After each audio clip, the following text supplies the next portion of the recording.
Services Committee. Today, our objective is to take up the issue of a petition for immediate need of affordable housing and to also talk about affordable housing that the city has in place and a possible way forward. Requested by the council president, the administration has put together an affordable housing package that kind of describes what they have done and what they are doing and the position that they're in. In attendance today as council president, myself as a committee chair, Gina Gregory as a member of the committee, and also Corey Penn as another council member. Other council members are absent from this meeting. Also the council attorney, Michael Linder, and the city clerk and staff. So if you would, Mr. Roberts.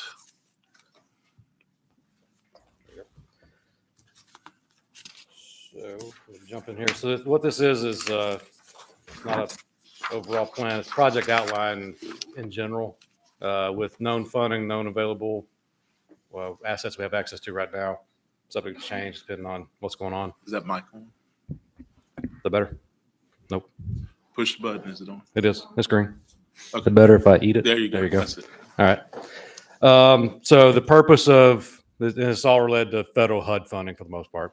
Purpose of this project's outline is to show that we any funding we receive, we expense the federal funding through the manner that it has to be to avoid all future findings, future paying back funds. That's the main primary objective of all this. Trying to leverage the funds best we can, using real property to produce as many units as we can that look nice for the city. Trying to fill the void of units, and that's where we're getting details on it, of units coming offline related to Public Housing Authority, traditional public housing, mainly the Michigan Avenue area, without over-concentrating going back. Providing choice to low-income residents coming out of those situations where they can go back to the neighborhood, they can go wherever else they have access to. We want to make sure there's access back in those neighborhoods if they want to go there. And then utilizing all the federal funds currently available for affordable housing just in general. So that first slide is known projects, potential land access as of today. Other ones, may come up, may go away. This is as of today. Maryville Place Phase 1, that's under construction. We acquired it from the public school system. That's going to be 96 units, all vouchered through public housing. The Middle Ring Road, that is an awarded 9% tax credit. That would be 56 units. So that should close in the next couple months, start construction within a month after that. Cody Road, which is Providence Park proposal. That's a application for a 9% tax credit. Another 56 units, similar timeline as Live Oak. So if they get awarded in December, we're looking at 6 to 9 months to get closed on that, start construction immediately after. Maryville Place Phase 2, the city owns that as part of the acquisition for Mains. So we're looking at trying to acquire some other nearby properties so we can do 2 tax credits at the same time, or bond and a tax credit mixture at the same time. To best utilize that and get more other funding in the system beyond what we have access to locally. Woodcock School, that one we just got from the school board, finally got the deed. That one the developer's working on getting quotes on demolition, updated infrastructure will come in right after that for a street to be single family for ownership. Arlington School, very similar. The school's already gone. We're looking at pricing to see if it's worth putting a street through or just building around the edge, but very similar, single family for ownership property. And then the next 3 are owned by the Housing Authority. I'll get into a little bit more as I go through, but Thomas James West is something the city is very interested in acquiring. Pending funding availability, would buy it outright. In coordination with Maryville Place Phase 2, that's the one that could be utilized as either a bond or a 9%, and the other one would be the opposite. And we get into the sequencing events in the back. Those are top 2 of easiest to access to get other financing in the system that's not local funding, locally available through the tax credit system. RV Taylor East, it's a larger piece of land that could be utilized to replace a lot of the lost housing in that area. And then Orange Grove Fields, it's another property of interest that we're 150 units would be the city assisted proportion of that. It looks like it might be larger than that because it is 66 acres of land. So in general, on slide 4 here, the federally funded system, the local system that comes from the federal government, HUD gives funding to mainly 3 different groups for the benefit of residents of the city. The continuum of care, which is primarily Housing First, they get an overall grant to assist with homeless. They're going to do shelter assistance, homeless assistance, placement, sorting of clients, getting them off the street out of homeless situations into temporary housing. The Housing Authority, they're supposed to be doing transitional housing, emergency housing, lower income workforce housing. And you can see the budgets below there. Continuum of care budget's $4.2 million a year, and that's how their budget breaks out underneath. Housing Authority's budget $54.7 million a year, and you can see how their budget breaks out underneath there. And the city, we do the overall 5-year plan that everybody's other plan has to be consistent with. We also do developer recruitment, making sure other groups are aware of projects going on, things that they may be available to get into to leverage some more funding. Non-housing related amenities, sidewalks, rec centers. Most of the rec centers in the city were actually funded with CDBG historically. Shelters, that kind of stuff.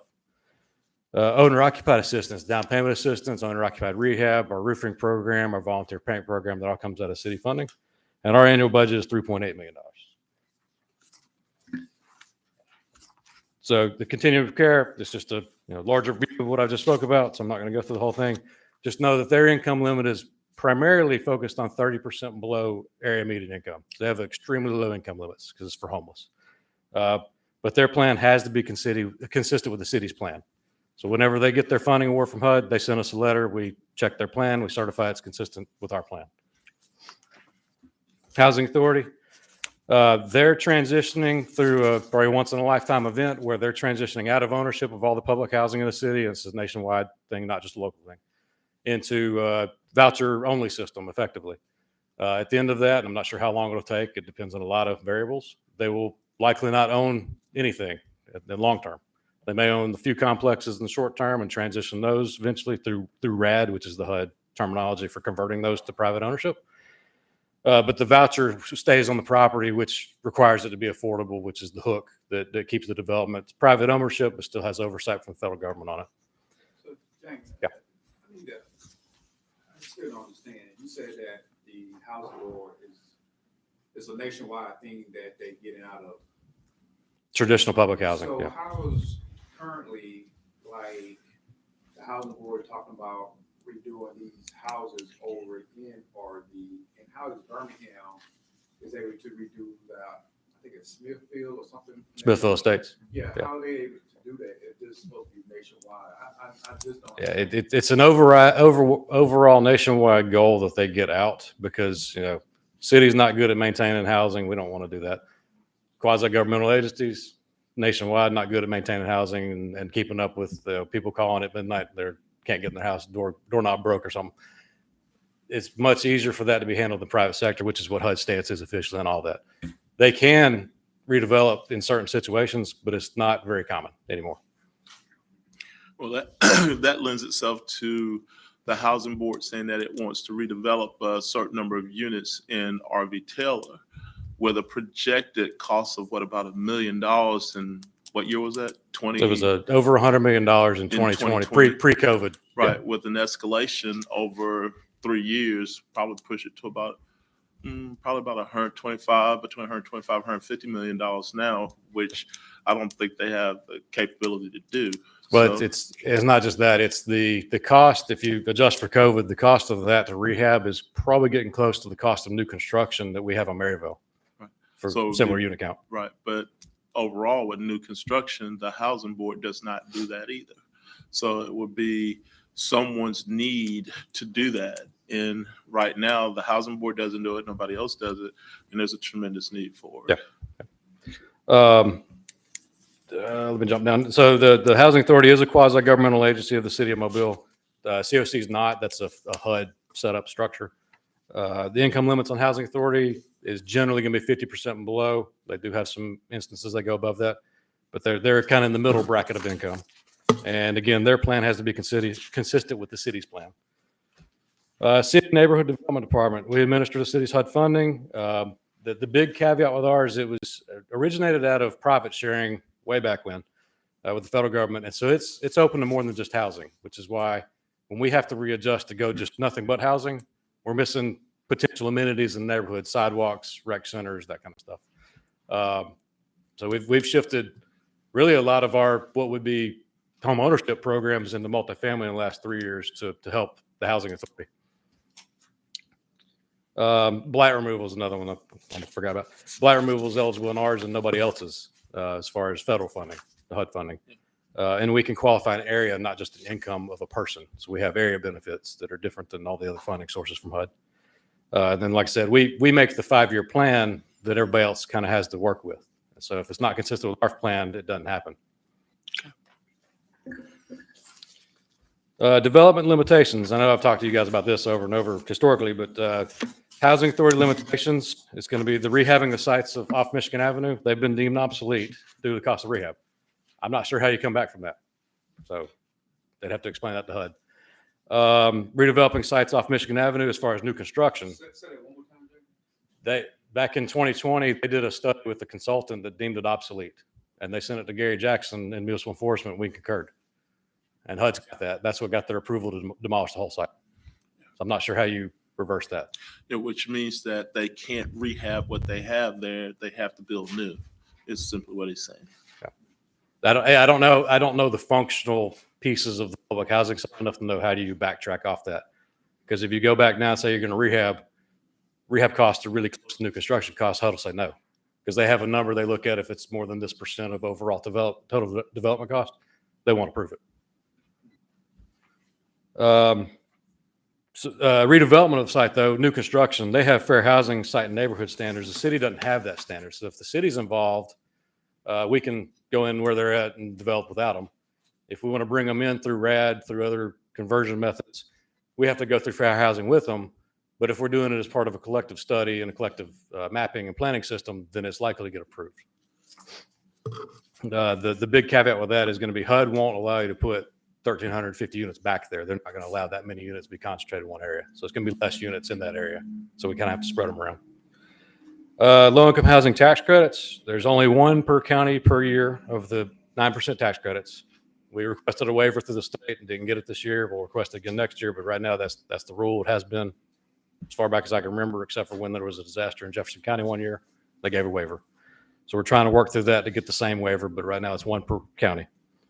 You can only have one per every 2-mile radius. So our bond down in Maryville has locked out everything else in 2 miles from there until it's finished. The one exception to that is RAD. If we get RAD vouchers on any site down there, it can go within 2 miles of each other. So we're working through that. That's why we're interested in Thomas James property to add to our other properties. There's only been 6 or 7 firms in the last 10, 15 years. You know, the names of the firm changed, but the principal person behind it stays the same. There's only been 6 or 7 that win tax credit awards. And that's just how that process works. There's not a lot of companies that get it. They're not all the same ones. Only one of these is local, and we're working with them right now. Clarence Ball Healthcare. Ball Healthcare. Environmental review, potential issues, distance to sound from airports, railways, and major roads. We actually had a developer do a sound study on RV Taylor. The Duvall-Kellogg intersection is as far south as you can go on that piece. So we know we're good on the triangle piece. We'd have to get one done on Thomas James side, but there's more tree coverage over and the interstate turns south a little bit. So I think we're okay. As far as anything else going, there's a band right there that you just can't go south of and build housing. It's not eligible just completely from the federal government side. Floodplain, that's fairly easy to build around. Just won't put a building on top of it. And then that rehab is an issue with floodplain more than new construction. And then potential contamination, which is one of the reasons for us requesting Josephine Allen be included, just to see what was on it. I've heard there's minimal contaminants. If the right proposal came through, we'd be looking at that with the housing authority to see if we can work something out. Land availability, as far as we know for affordable housing right now, and this doesn't include scattered sites, tax delinquent properties, single family stuff. This is large scale, subdivision size properties or larger multifamily sites. Mains Phase 2, we already have that. That's, like I said, trying to get that included with other projects to coordinate. Former Woodcock School, already spoke about that one. Former Arlington School, already spoke about that one. Shelton Beach Extension Road property, trying to shop at the developers, see what we can get on that one. Pretty decent amount of land out there. That's the only properties we have large scale that are accessible for this type of program for rental or a large subdivision that I know. These are multifamily. Shelton Beach Road could be either way. It depends on the proposal. Woodcock and Arlington are single family, and the Mains is multifamily. Woodcock and Arlington are single family? Yes. That'd be home ownership. Well, projected, Projected, yeah. projected. Yeah, I'm glad you said that. If for some reason, say the housing authority is not able to relocate people off site off Aubrey Taylor, and they come to us and say, "Hey, we need to talk about Arlington. We may have to build an apartment complex there, small one because it's only 4 acres, to help house people move them over." That's an option, but hopefully they can come up with some other solution before that because we'd like to see home ownership there because that's what everything else is. Housing authority control properties. Already gone through a bunch of these. Owens Tract, West Thomas James, East Aubrey Taylor, Josephine Allen, the one I haven't mentioned yet, Roger Williams. It's never been subdivided, so it still does have a contamination and floodplain issue on it. If it were to be subdivided, there is a portion that is potentially buildable. So we're always trying to keep tabs on that one and look at that. But that's housing authority owns that still. Right, that's potentially buildable only if the city itself directly builds without a contractor or a developer building itself. Right. Correct? Yep. So let's make that clear, that it is buildable, but because of the city rule and HUD rule, the city itself couldn't do it, but an outside entity could do it. It's Roger Williams. Roger Williams. I think it's roughly 20 or so acres that's out of the floodplain, could be subdivided off the contaminated site. It's And buildable. also AF Owens is the same way. But they all are buildable. It's just rules. And that's where another entity comes into play because it allows us to do some things. Keep going, Jamie. Other potential options, these are not all by any means, but Bishop State DIP vacant land. They have some land they own that we've identified. Actually, the developer identified to us. We're really holding out for the housing authority property because it's ideal with what's going on. But if we had to, we would go talk to Bishop State about that. Don't know if it's available, just throwing it out there. Woodlawn Apartments, we recently have a little over 300,000 in liens on that. So I'm sure they're willing to negotiate a little bit. 300,000. 300,000. So that's been part of it's been foreclosed, sold to another developer or another holder of the property. The backside, I think, didn't get foreclosed. Still got the original owner. We've been demoing in a series, blighted, abandoned houses out there That's for a couple Joel- of years now. That's Joel's district, right? No. Woodlawn on his side Yeah. or Woodlawn on, That's on okay, That's DIP? Okay. the yellow buildings with green roofs for the most part. Oh, yeah. Yeah, I gotcha. So that's another Said that probably developer, he owns it now, or? part of it. It's 3 large parcels. One of them got foreclosed. I don't remember which one off the top of my head. One of them got foreclosed. They sold it to another person. I don't know if they're a developer or just holding company. We're still researching, trying to figure out who got it. The other 2 are still owned by the original owner, but all of the other 2 have liens on them, pretty big liens. We've got a lot of grass cutting and a lot of nuisance abatement going on. That's been going on out there. And this next slide on the 10 here is this just for historic perspective. From 2009, and the reason I use that cutoff, that's when the housing authority funding that they used to administer on behalf of the city came back to the city, more or less. But from May of 2009 through April of 2020, which is when the mayor announced the 1,000 Homes Initiative, 991 units total city funded involvement. Now, what was that again, Jamie? Which thing? What you just said. What he said is that let me help you out there. He's saying that the mayor announced a 1,000-unit project for housing. In And May they- of 2020, Yeah, and they've reached 991 units of housing. prior to that. Right, but you need to be reminded that the housing that we reached is rental property, and it's not home ownership, and that is a Well, this one is pre-announcement. So it's when the housing authority, Right. they had that major finding of HUD and the money Right. got sent back to us. I'm with you, Yeah. but I mean, So most and of this is rehab. what you have to remember in everything that we've seen so far, it's either been rehab, emergency shelter, or roof stuff. It Yeah. hasn't been anything that helps the general public with single family residential living as a home. It's just been touch and go, paint job here, roof job here. There really hadn't been any serious building to help our neighborhoods. And I accidentally skipped over that section on our own slide, which is, like I said, for the last 3 years, we've been worried about rental, multifamily, trying to help the housing authority. Traditionally, what the city does is funds neighborhood amenities, parks, rec centers, sidewalks, street projects, and owner occupied type projects, which is going to be roof rehabs, paint jobs, down payment assistance. Rarely do we get into multifamily until 4 years ago. We'll support one tax credit deal every 5 years kind of thing. We hardly ever build new houses, which we're doing now with the HOPE program, but that's still tied to the housing authority trying to help them out place vouchers. So it's safe to say over the last 8 years, we built one house. One In what? 8 years. We built one house in 8 years. No, we've had MLK's had a few, and then Well, MLK, that's Michael Pierce redevelopment, correct? right. But I'm talking about our entity itself. We've built one house, and that's the house in Trinity Gardens under the HOPE program. No, we've got about, I can say it's on this next slide. New single family houses, 12 with 4 underway. 12. Not a huge number still, Right. but not one. But 12, were those renovations? No, these are new single family. New single family. So we've done 12 in 12 and 12 years. Three then. years. 3 years, 12 and 3 years. Yeah, about 4 years. Not a ton. Right. But we can introduce an initiative that'll do a whole lot more than 12 in 3 years. Yeah. But go ahead, keep going. Okay. And just so that everybody knows and understands that the majority of our money has been going towards rental properties and living assistance and emergency shelter grants and roofs and those types of things. We haven't dumped money into underserved neighborhoods where we can actually build neighborhoods and assist in building neighborhoods. Yeah. And that's where the direction of this should be going. Yeah, there's very few times we'll have a given year where we can take care of the blight survey, all the blight issues, taking out all the issues with the neighborhood, and then go back in with revitalization on new construction because we have so many owner-occupied rental units and occupied units we got to help. Hey, Jamie, as far as what we are doing with developers who are building single-family homes, does that count in with the 12 total?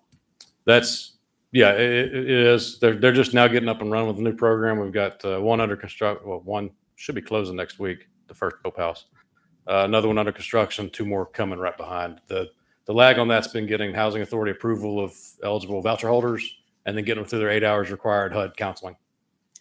Does that count for like what Terry Harbin is doing? That is That's the 12. Is So a lot of his- his is in the his are part 12. of the Yeah, 12. it's him and Kim Knowles are a lot of the 12 Okay. plus one other builder. Does that count for Habitat Homes as well? No, we haven't funded a Habitat house in quite a while for new construction. So we haven't funded them. Right, the county I think did a couple. But there are Habitat homes that have been constructed. Yeah. Yeah. That could count toward our total, but just not the money that. Not we are directly funded by the putting city. in. Yeah. Right, okay. Slide 11 is really the needs assessment. Yeah, there's not much need to show other than there's a negative number on that one. So in essence, we need immediately right now 1,904 units. Yeah, even if you say, go back 2 slides and look at what we put in the same period of time. We've added 197 new multifamily units and 64 single family, so we're at about 250. So you're still well Yeah, short. we're still Yeah. 12 to 1,300 short. Yeah. Jamie, if you would, right here, because of this need of 1,904, instead of me talking about the proposed program, I want Carrie to step in right quick and talk about the proposed program and how it can assist right here with this need. Can I And do 2 more slides and Go ahead. explain the back, and then Yeah. I'll lead her back. yeah, I want to get that Yeah, up before gotcha. Corey has to leave too, so he can ask Okay. whatever questions he needs. 2 seconds. So the next slide, just so everybody knows the references, that's the mayor's 1,000 homes created, preserved. A lot of what we've been doing is preserving up to this point. Yeah. Looking at creating right behind with all these multifamily units coming. The one after that is just the same slide as the first slide, or second slide over again, just so you guys remember it.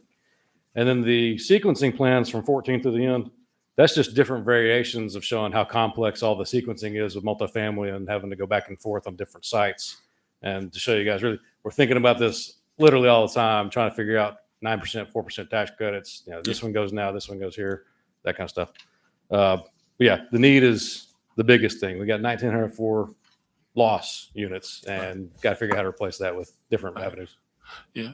Carrie, if you would, come up and talk a little bit about the petition or a petition request to establish the capital improvement district. And I guess we could probably give a little bit of an overview of how the capital improvement district works too, so we can show how it assists immediately with the development of affordable housing and neighborhood revitalization, which Sure. we haven't been doing. Good afternoon, everyone. Thank you, Councilman Carroll, for inviting me. I think there's a couple of conversations going on here, and what it all highlights though is the need for improved housing in the city of Mobile. And the goal of the cooperative district is to provide a vehicle for additional public-private partnerships to provide housing. And the housing could be rehabilitation of existing housing stock or new construction of single-family housing and or multifamily. The cooperative district is something that has been talked about since 2008 in various forms or shapes. We've looked at when I first arrived in the city and 15 years ago, we were talking about a land bank. And a land bank didn't really check all the boxes because it was just a way for the city to hold property and acquire properties and then turn the properties loose to developers. Then we looked at a redevelopment authority. Unfortunately, under Alabama law, the existing redevelopment authority statute is a little bit limiting in that you can only provide housing within a close proximity to the central business district. More recently, we have looked at the cooperative district legislation, and that's what Councilman Carroll is proposing that we operate under, that the city would use the creation of the cooperative district as a way to park and place public funds that would be released in a series of programs to allow for various housing initiatives. The cooperative district here, we are looking at, it would be a corporate, as the name implies, it's an authority that cooperates between, you'll have public city appointments from the county commission, an appointment from the redevelopment authority, and then the school board.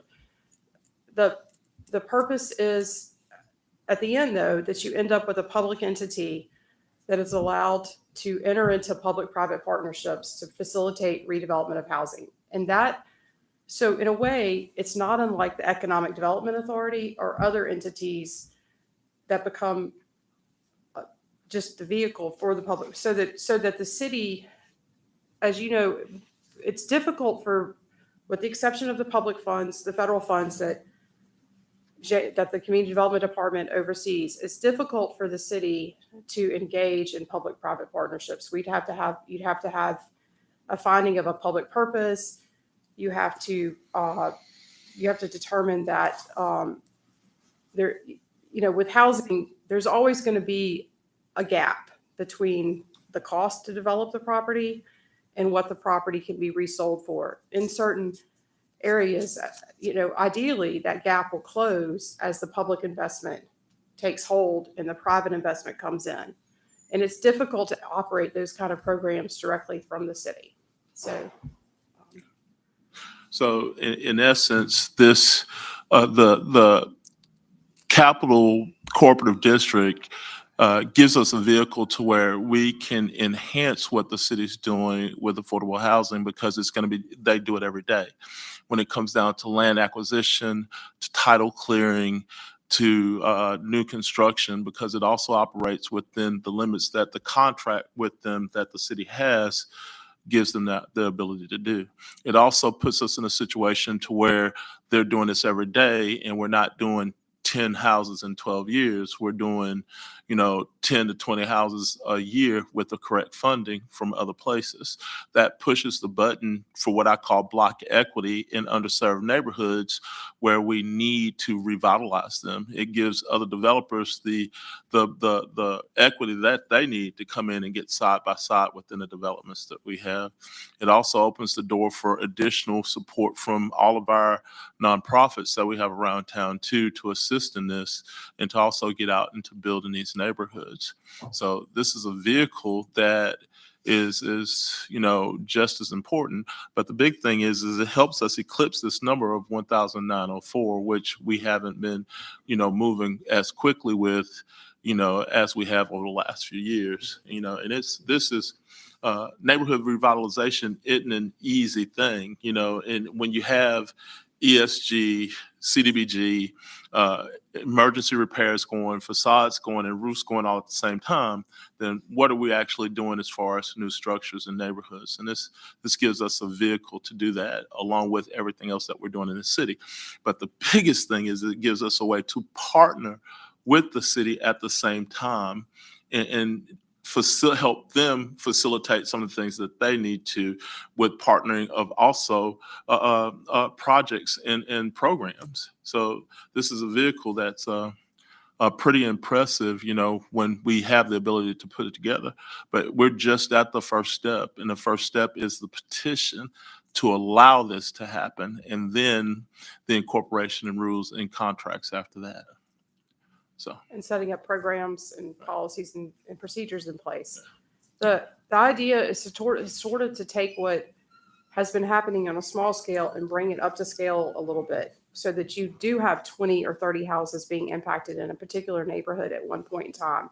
The goal being that the private market will follow.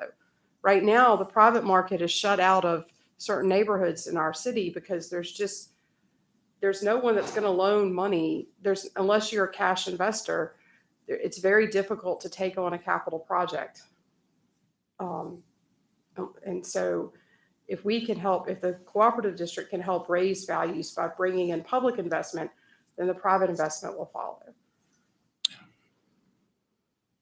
Well, y'all are shaking y'all said, yeah, huh? Jamie, there's been some concern. I've heard about the two departments doing some of the same things, but in essence, this is totally different from what your department does overall, correct? Yeah, we just need to make sure it's well. Right. And when this is done, this will be in complete partnership with your department, and there will not be any overlapping, but a partnering with you to also help you do what you're doing, but at the same time with the ability to revitalize the neighborhood. And prime example of this would be, let's just say we're on Calhoun Street in the campground. You're doing a roof and a facade on one house, but we have an empty lot next to it that the city owns an NRP where you can't build a new structure. But our program could build a new structure right next to the house that you're doing, creating a piece of equity in one street or block, which then creates people that come in and start to develop next to it. And another program that's similar to this, that was started in '99 in Oakley, that operated under another name, which actually helped to revitalize all of Oakley. Oakley from Church Street to Texas Street at one point was pretty barren. Now from '99 till 2023, there's almost not an empty house there. So this is a type of program that we want to revitalize some of our underserved neighborhoods. So. Questions from you guys? Gina? No. I'm not sure what to ask at this point. Yeah, I hear you. CJ, you good? So, Johnny, what is your take on going with this program?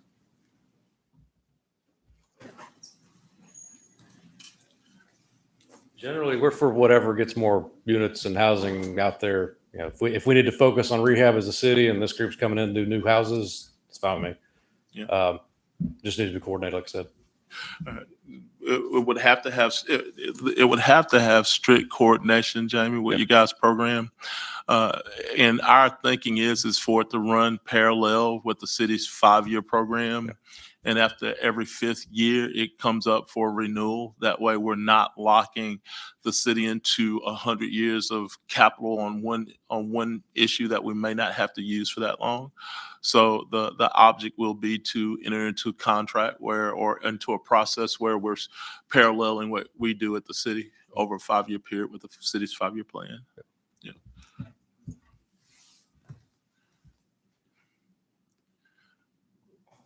I believe that Councilman Corder, he announced when his meeting was going to be entitled. No, he didn't. No.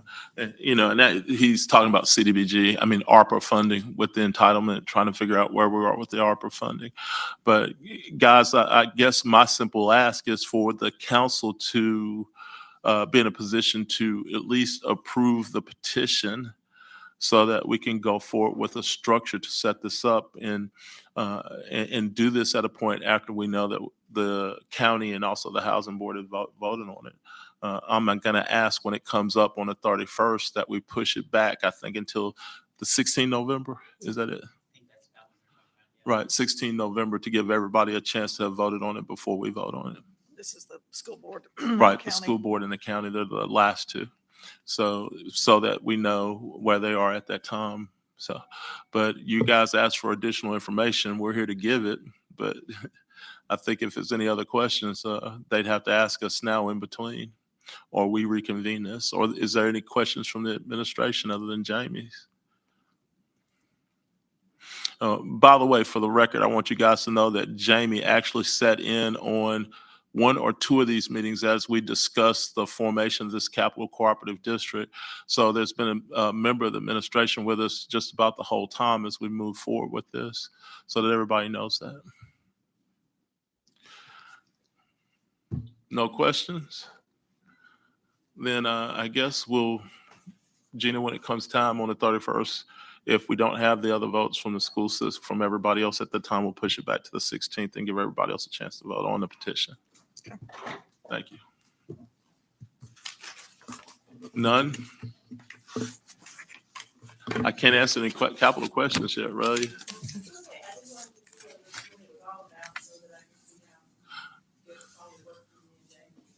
Right. Well, the funding, once it's done, will come from council members in their CIP. I've committed $1 million a year for as long as I'm here. And, that's why a 5-year parallel with his plan runs, because in case there's somebody new, you don't want to encumber their plans or vision. But you want to make sure that there's a vehicle there to continue revitalization of neighborhoods. So, again, that's the only place the funding is going to come from, as far as I know. Can funding come from other places? Yeah, but that would be the choice of the administration, the county, the Downtown Redevelopment Authority, and other people that are participating in it. And I would just need to know, because, we did the 200,000 for District 2 for the roof project. So I'm trying to see, because I have to make procedures on the background so that I can accept the money on the foreground. So that was fine. Right. Well, the $200,000 from District 2 for the roof program, it continues to go to the program that's already established. That's over here. Yes, ma'am. Right. So I had to create new procedures, and I need to see, would this follow the same procedures? And I know we're not there yet. Not there But I'm yet. just trying to get some. I think it's gonna be a little different to the contract. Right. Yeah. Right. We would be contracting with the authority to guarantee that the product produced and the services produced are correct. Yep. Any others? All right. Well, if all minds are sure, and hopefully we're getting down the road, and hopefully we can get this done soon. We are adjourned.